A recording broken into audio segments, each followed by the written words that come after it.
Hello everyone, Assalamu alaikum. How are you all? I hope you are well. Welcome back to my channel in this new video.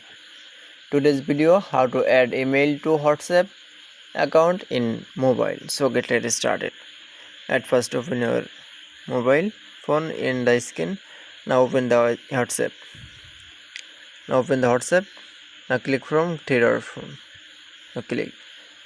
Now select from setting option. Now we can see new interface and going to the account option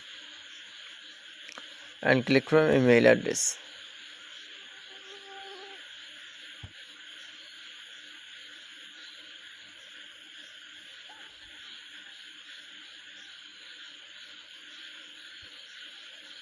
Now select from email.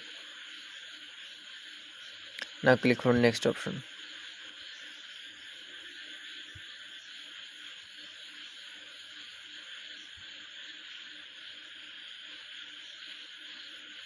Now click from verified and continue.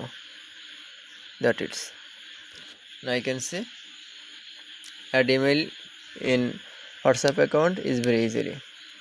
I hope you enjoy the video. Please like, comment, share and subscribe my channel. Thanks for watching.